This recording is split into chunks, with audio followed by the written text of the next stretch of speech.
Hi guys, welcome back to my channel. My name is Kade, and in this video I'm gonna be talking about like how was it to study and work at the same time in Finland. Because if you haven't watched my first video where I give you an introduction of how I got my first job in Finland, I'm just gonna link that video above. I was working on the summer of 2015 in Finland. That was my first job ever, basically, and in Finland.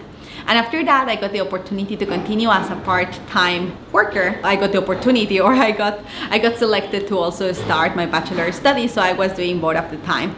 As always, I'm just gonna include in the timestamps below, like all of the different topics from which I'm gonna be talking about in this video. So if you just wanna jump to a specific part, like please feel free to do it. So I have to start this video just sharing that for me it was super magical, the fact that I could work and study at the time, because as I mentioned in my previous video, all my study expenses, living expenses, everything was covered by my parents until I graduated from my bachelor's degree.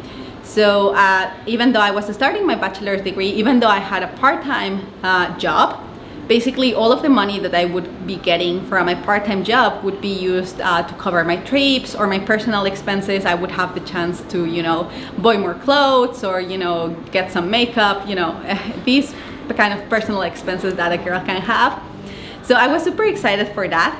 I was, back then I was still just under the student residence permit in Finland, which means that I had a B residence permit. And with a B residence permit, you have limited amount of hours that you can make of work per week. You are legally allowed to work 25 hours per week maximum, except on holidays. And in Finland, there are like 2 times where you get like holidays in addition to the Christmas holidays and the summer holidays. So basically in Finland, the academic year usually starts like either in August or September. August for high schools, September for universities, or the end of August for universities. And you always get this autumn break, which is regularly in October, but it varies like among different cities in Finland. It's actually, I think, like a specific week number of the year. Then you get, of course, the Christmas holidays. You get the spring week of holidays, which it's usually in Skopje, it's like in March, when you get like this free week for spring break. And I don't know why they called it spring break though, because like usually it would be spring, but February and March are some of the coldest months in Finland. So it's very funny because it's like, oh, it's spring, and I'm like, oh my god, I'm freezing. Anyhow. And then the summer holiday, which is like a long ass holiday. And during this time, people that are in Finland with the B residence permit, so students, they can work like unlimited amount of hours. But as far as you are studying and working, you have this limit of 25 hours per week. So for me, it was like really good, especially during the first year, because for me, the first year of university wasn't really challenging at all, which was a little bit surprising. But yeah, I find the first year to be like super easy. So for me, it was like absolute no problem to just be working. Because I also, you know, I was a new worker. I was a worker that didn't speak Finnish like fluently. So obviously the only days that, you know, the restaurant would require me would be Saturdays and maybe sometimes like Friday evenings. Obviously I started getting more work opportunities the more I started to become fluent on the language, because then they were like, okay, well, how they could come, you know, to help when they started to feel that, okay, there's been more clients, so we need like more workers, so how they could come like as a help. But usually at the beginning, for the first maybe like half a year, I was just working like, you know, like maybe like once in a week. Sometimes I didn't even have the once in a week. Sometimes I had like twice in a week. But I must say that I feel that I started getting more opportunities to work the more I start speaking, because obviously, you know, without the language, the only thing that I could do is clean, which is a huge help, I must say. Like, first of all, it's a huge help just to clean. But there's not much interaction that I could have with clients. So, you know, if there would be like a table, and of course I can, back in those times, we had like these really nice, like solid menus that you would give like, oh, here's your menu. And now we just have these kind of like big paper tablets that, you know, they are given like to each customer, and then as they go, like they are like thrown away. But yeah, anyway, so, you know, I could like, the most I could do is just be like, here's the menu. Someone's gonna come serve you. But that's all. And of course, you know, like you'll become a more valuable employee to the company the more things you are able to do and handle. And that just increases my Finnish language improved. So at the beginning, it was just like the first year, it was like really easy because it just allowed me to have this extra source of income. And that was really great. I think like the challenge really came in my second year because, and I think this is maybe one of the biggest like rabbit holes in which like, and like traps in which like foreign students might get into if they are not like careful enough. And the thing is that there's like a very interesting mix between like, you know, getting a really good pay. Like most foreigners that don't come from like high paying countries are gonna find a pay of 9-10 euros to be like, oh, wow, that's like real good money. And when they start getting used, because you know, foreigners get used to or I feel that we foreigners get used to the, you know, Finnish pay. So something that in, you know, the 9 euros that in 2015 were like, oh, 9 euros. Then like now in 2020, I'm like, 9 euros. Well, and now obviously because I'm studying a master's degree, so obviously my expectations are higher and higher as my education continues, my experience develops and whatsoever. But I think that a lot of foreigners just get used to these things. And the problem is that here you can see, you know, the attractiveness of earning in euros plus the freedom of the Finnish educational system. And that was one of my biggest traps. So of course you have the limit of the 25 hours per week, sure. But still, if you consider those 25 hours a week, that means that you could easily work maybe like 4 shifts a week. And that's what happened to me. I feel that the more I developed in my workplace, the more I learned how to speak in Finnish, the more I learned how to serve customers. Because like for me, it was not an easy transition. And I think like this is key for a lot of people that might just be getting into a certain place like cleaning or not doing actual like waitressing job. You are literally just like cleaning. In the restaurant, they call them helpers, but at the end of the day, you're just cleaning. I think like one of the key points for me was that as I was studying business, we get in the university the opportunity to do 2 internships. The first one is the basic, the second one is the professional one.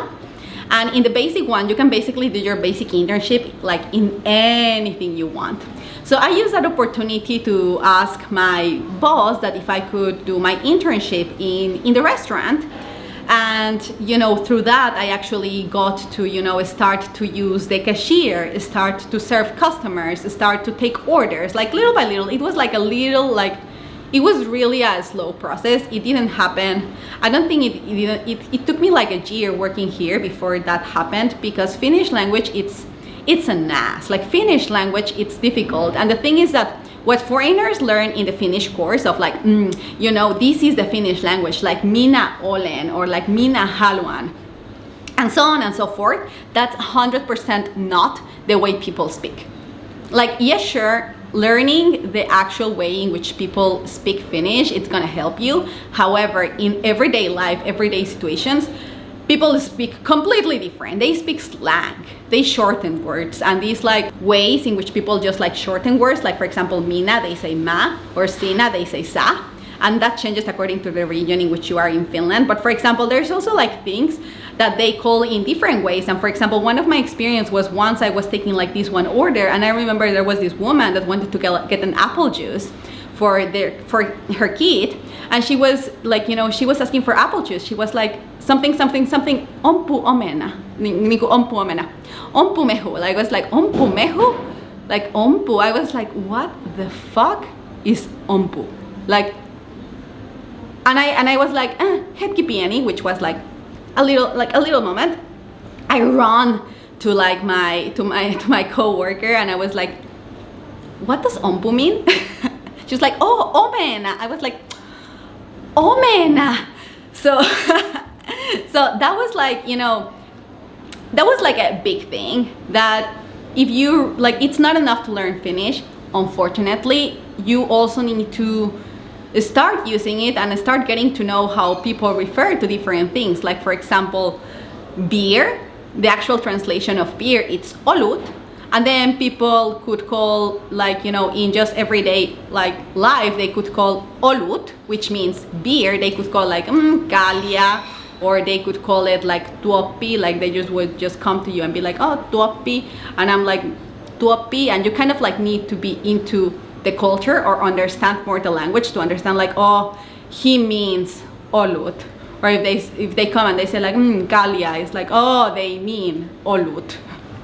Anywho, so yeah, I did my internship here, and the more I started to learn phrases, because the way in which I learned Finnish was literally learning phrases. So like if I would need to learn like, hey, here's a free table, you could sit here, or here's your menus, like can I bring you something to drink? What would you like to drink? I would just write those phrases. Like if I would need like, what do you want to drink? In Finnish, that's like in English, that's what I need to ask. So I would like Google what is that in Finnish. It's like, oh, mitä haluaisit juoda? And then I would just like write it down, memorize it, and then I could like step by step take customers a little bit further in their customer experience. So I would be like, first I would just be like, moi, tervetuloa, which is just like, hi, welcome. Then I was like, no, moi, tervetuloa, tässä on vapaa-pöytä, which is like, yeah, like, you know, here's a free table. Then I could be like, oh, tässä meidän ruokalista. Tällä puolella on meidän lämmin ruoka ja tällä puolella löytyy juomat esimerkiksi. And like little by little I was like, okay, well, I got to a point where I put the list into the table. Now I can be like, okay, so what would you like to drink? And then I would be like, okay, well, I took the drinks. And then my next step would be like, okay, I took the order. I actually asked like, have you decided what would you like to eat? And I took it like a step forward. And like, as I started learning more and more, it was like, okay, well, maybe now I can like, you know, take the food to the table and be like, hyvää ruokahalua. Or then I could just like, you know, take the dishes away, and then I'd be like, oh my God, so how do I ask? Do they need something else? And then I would just memorize the phrase and literally like write word by word, memorize it, and then go to the table and be like, ask the question. But that's the way I learned Finnish, and it was not easy. Sometimes actually, like when the customer would ask and I would be like, okay, I don't understand, I would simply memorize how did the sentence that the customer said sound. I would memorize it, like, you know, how did it sound? I memorized the sound. I would run to my coworker and I'm like, this customer said blah blah blah blah. What does that mean? And then my coworker would be like, it means this and that and that. And then I would come back to the table like, so that was really fun. And that was the thing that, you know, little by little I start improving and learning more. And the more I learned, the more work opportunities, of course, I had. I did my internship and then I started like doing more of a waitressing type of job. However, my contract was not the one of a waitress. It was until February 2017 that I officially changed contract to be a waitress. So basically it took like almost like 1.5 years, a little bit over 1.5 years from, you know, making the shift from summer worker to helper on a permanent basis, part-time, on waitress on a part-time permanent basis. And the thing is that the more you are capable to do X type of work in a company, the more work opportunities you have. And as I was saying like many minutes ago, was that, I'm sorry because I kind of changed the topic, but that's how I always go. It's gonna be in the timestamps anyway.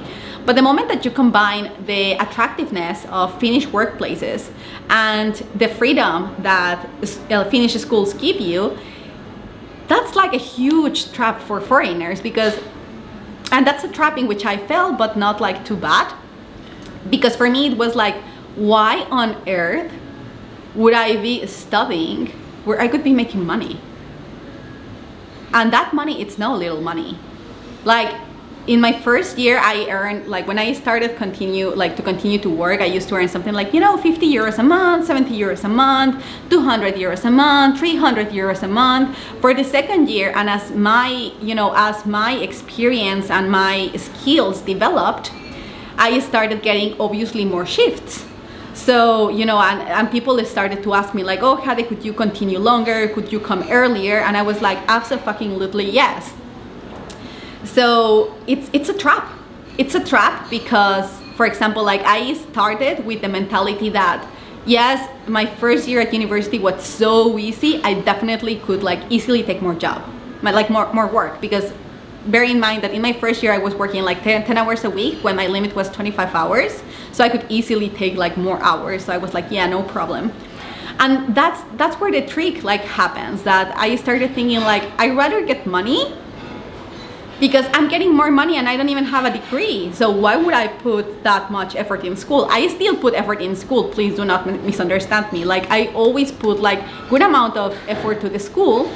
But the thing is that the money started to be like a huge attractive, like, you know, it was just so attractive, the fact that I was like, I could earn money, and my paychecks just kept getting like bigger and bigger and bigger and bigger. Like all of a sudden it was just like so basic for me that it's like I'm 100% gonna get like at least 500 euros a month, at least 600 euros a month, at least 7, at least 8, like. And I think like for the most part when I was just a student, in my normal study months, like for me it would be regular to get between 7 and 800, maybe between 6 and 800, because it depends on the month. But also in the summer times it would be like I would start hitting those like 1,000 euro mark, that, oh, you know, like in this month I got 1,000, in this month I got like 1,100. And it's crazy because if you think about it, like after you graduate, if you want to get the work permit, you are required to have something like 1,300 euros a month brutto, plus minus. I can check the amount and again put the actual amount. It changes per year though. But I was thinking like, oh my God, if I become really good at this job, I can actually secure a workplace that would allow me to earn the minimum that I need to be granted a work permit. And that was the trap. Because, you know, in the second year, like I nailed all of my university years, but I know a lot of people that don't. I know a lot of people that they just get attracted by the money and the opportunity to earn more, and they completely forget about school, sometimes because the life situation so requires you to, but a lot of times it's just that it's so attractive. So my number one recommendation would be, don't fall in that trap. Kinda got serious. No, but honestly, I overdid myself for like no freaking reason.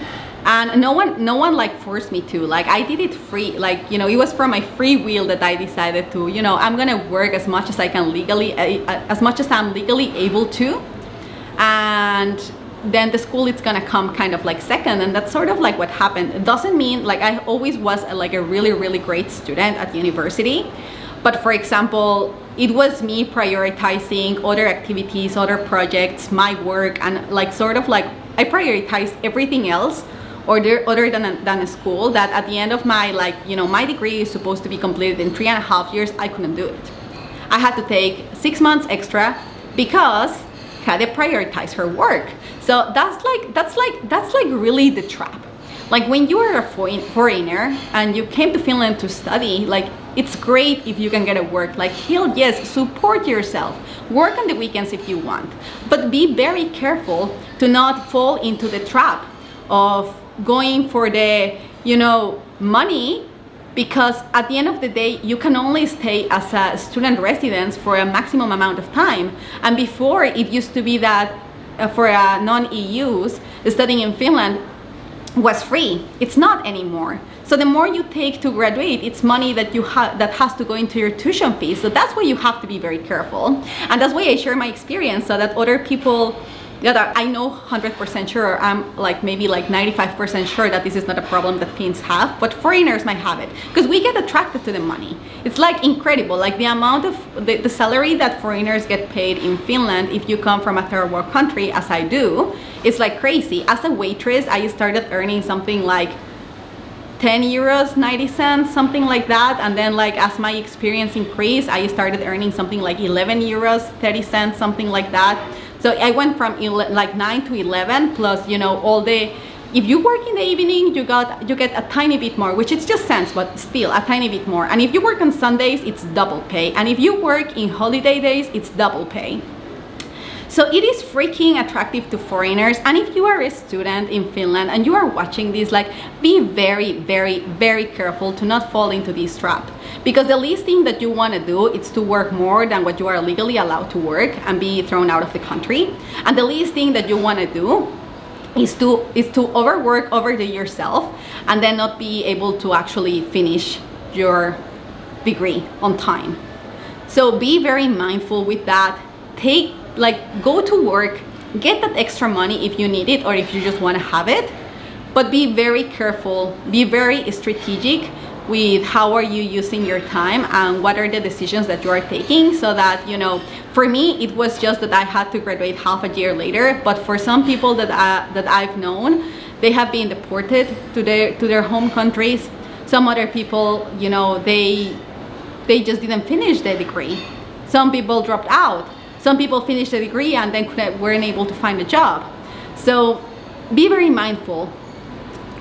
Finland, it's a paradise for foreigner students to study and work, because even as a cleaner, you make a good money, in my personal opinion, but you have to be careful. So now that we're done with the serious talk, because I feel I really got very into it, let's go to the second part, which is I really want to share how magical it was for me to work in an organization where you could, like, first of all have like wishes into like when do you want to be working, and number two, you can also, you know, change shifts. And I think that was one of the like coolest parts of just you know, having a part-time job while I was studying.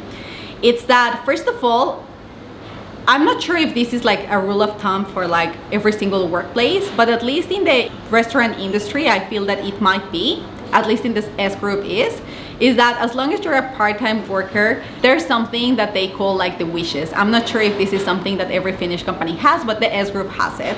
So before the people that manage the schedules start scheduling your time, you get to have wishes. So you get to inform, like, you know, I am a student, I cannot work from Monday to Friday 8 to 4, but I can work after 4. Or you can be like, you know what, I'm having like a trip from, you know, X to Y day, like I cannot work back then. Or if there you have like, you know, you have arranged something with your friends and you are gonna have like the evening out, you can be like, oh, I want to be this like weekend free, and you always get to, you know, put your wishes.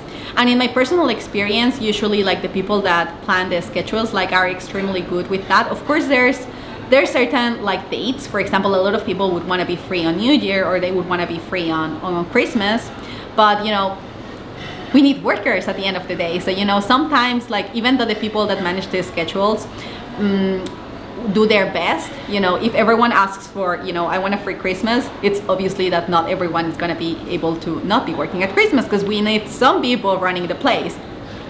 But the fact that you can even like wish to, you know, like, I would like to do morning shift, or I would rather, like, you know, not do, like, usually you don't wish for stuff, you wish like for days where you don't want to be doing work.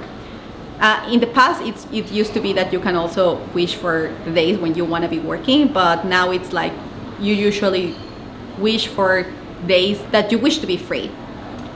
And for me, that was like mind-blowing. I'm like, wow, so not only you get like a great pay, you are also like, well, you know, like, I would like to plan a trip for these dates. So would it be just like okay for you to have it like free? I don't know, maybe this is just like typical in every workplace, but for me it was a game changer, because it allowed me to work and study at the same time. And it also allowed me, because I was like really active in a lot of volunteer projects and projects when I was at university. So I was frequently traveling abroad, and these trips would normally go over the weekend.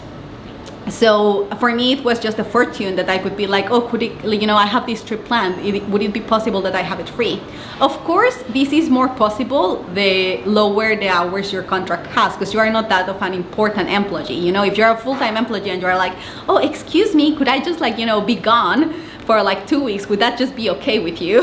It's gonna probably be a little bit more challenging, but I really didn't have much hours. Or at least my contract didn't have much hours, and my work was easily replaceable. So I had the freedom of earning money doing my shifts, doing sometimes more shifts when there was a possibility to do more shifts, and then be free whenever, for example, like during the 2 times while I was in university, I decided to go to visit Mexico. It was like that. I'm very, very quite sure. Yeah, I used to go to Mexico every year, but now I don't go every year. Now because of Corona, but After that, it was just life. Life. Anywho, that's not relevant for this video. So the point is that I used to, like, whenever I would go to Mexico, it would also be very easy for me to get free from the restaurant, and that was something like incredible for me, because that kind of freedom, like I love it, that kind of flexibility. So that was my point here. And even in the worst case, where it would be like, oh, you wished for this weekend free and you didn't got it, the coolest part of being a waitress or working in this type of industry is that you can always request someone else, like, hey, could you just do my shift? And then you could just like tell the boss, like, oh, you know, like this person's gonna do my shift. And now that I think it like backwards, I think that might be like obvious for a lot of places, but for me it's just like one of the biggest gifts that I had from working in this kind of industry, that you can, you know, you can get more work, you can get less job, you can ask for free days, you can, like, you know, you are not stuck into, you know, a full-time job. Obviously you don't get the benefits of a full-time job, like a monthly paycheck, that it's the same every single time, but still. So yeah, that was something like really cool. And the fact that I could just, as my responsibilities improved, I could always ask like, hey, could you just do my shift instead of me? And I think that was like really, really, really cool. The third thing that I wanted to share with you in this video, it's about how is it to work in the S group. Because as I said, I started as a cleaner. I went up in my career as I became a waitress, and the more the more work I did, the more connections I had with customers. And yes, there's some customers that are a pain in the ass, so freaking rude, but there's so many customers that are so freaking lovely, and that they love you and that they help you. Like, I can't begin to describe the amount of love that I've got from my customers in the restaurant. They are so beautiful. They teach me Finnish. I've got customers that they come because they want me to serve them because they want to speak Spanish with me. Like, there's actually like a good amount of people in Finland that also speak like so many other languages, and when they learn that I am from Mexico, they are like, oh my god, can I just speak Spanish with you? And I have like maybe 2 or 3 customers that when they come here to Rosso and I serve them, they just like to speak Spanish with me. And there's like a bunch of others that they just really, really, really like to speak in English with me. It's like I don't even go and serve them in Finnish. I just go straight English because that's what they like. And you know, a lot of Finnish people that have lived in the States or just abroad, and that they come back and they're like, oh my god, you're from abroad, okay, let's just speak in English. And I'm like, absolutely, no problema. So that's what I do. And so of course, you know, the more I got into being a waitress, and the more I understood the Finnish language, the more I talk with customers, I form relationships, the more opportunities you get. And in the S group, like, because as I mentioned in my first video, if you haven't watched it, I'm gonna like link it here above, but the S group, it's a really big ass group in Finland. They have a lot of establishments, from stores to cafeterias to restaurants to hotels. Like, they have everything, bars. And so, you know, as my career started to grow in the S group, I started just, you know, working in Rosso, which is this Italian style restaurant. But then I also started making some shifts in Amarillo in Spanish, which it's like basically like a Tex-Mex Mexican style type of restaurant. Then I also start making in a lot of other types of establishment. I did some like shifts in Hurma. Then I started working in the fast food industry. So it's like kind of like a McDonald's, but the Finnish version, which it's called Hesburger. So I started working in Hesburger, and you basically you get to. I started also doing some shifts in coffee house. I work in Presso. If you're from Finland, you know, like all these names sound like definitely familiar.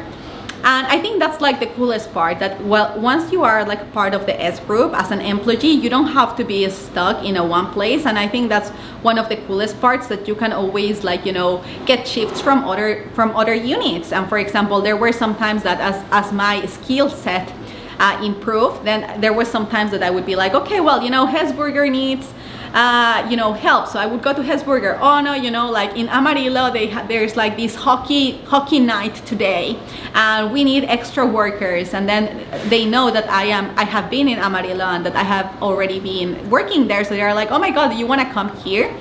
And it's just like so easy. You like, there's some times where the actual unit requires you to, requires more people. So, you know, of course, they have this discussion with the bosses, and then the bosses let the employees know, like, okay, well, you know, like they're like, this unit needs, or this restaurant needs, like, you know, more support. So is there people wanting to go to that, you know, take shifts, or even during the day, like if, for example, like there's like no clients, or it's very quiet in Rosso, but Amarillo it's like, you know, crazy, then it's like, okay, we can like simply jump literally from, you know, this place and go to the other, which I think it's like very, very nice. So my conclusion, like my final conclusion, was that working and studying can be like a challenge. It might be very difficult. You have to be very, very careful on how you plan your schedule, but it can be really rewarding, and it can bring you a lot of possibilities, just as having a more secure income and also improving your Finnish language.